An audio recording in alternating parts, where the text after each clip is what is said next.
In a sense, this verse to me kind of makes the ship almost seems like a metaphor for Jonah, because he's sleeping in the ship when God has sent him to do something, right? And to me, just like what Ravi is saying, a lot of us tend to be sleeping Christians. But I'll say even deeper, some of us have things inside us that are sleeping. And just like you said, Ravi, sometimes the storm isn't about God's neglect, but about his pursuit. I will add to that and say sometimes the storm is a wake-up call for us to kind of shake us up, to wake up something inside us. Now, if you notice, the men on the ship decided to throw cargo and equipment overboard to lighten the ship. That's because that's what they thought would have helped them. And sometimes that's what we do. We throw this at God. We do this, we do that. When really and truly God is calling out to something within us that he knows is asleep deep inside us, and he needs us to wake up.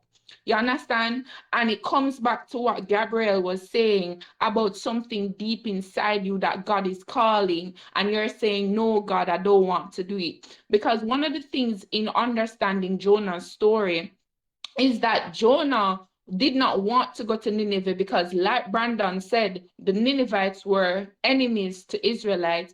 And Jonah felt like if he went and warned them, they would repent and be saved. And he didn't want that.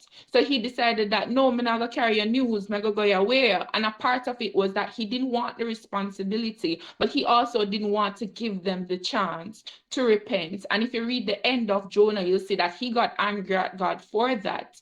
And God responded to him and said, no, we're going to forgive everybody. So in my mind, the ship itself is almost like a metaphor for Jonah, that God put something deep inside you, and I need to put you through this to wake you up. So the story of Jonah for me was not just about Jonah disobeying God and running, but really and truly kind of a way for God to wake up something within him, which is, in my opinion, forgiveness.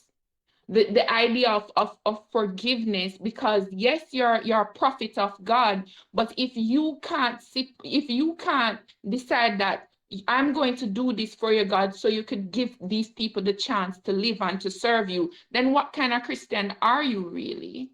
What kind of Christian are you if you can't take that and say, yeah, these people have done me terribly, just like Brandon said. Like, you have to be able to forgive people who have done so much to you. You understand? And it really, is it just about saving the Ninevites, or is it also about saving Jonah and waking up something within him that needed to come out? And this lesson is, this isn't just about me sending you to save the Ninevites, but I need you to understand that as a child of God, you need to have forgiveness as well.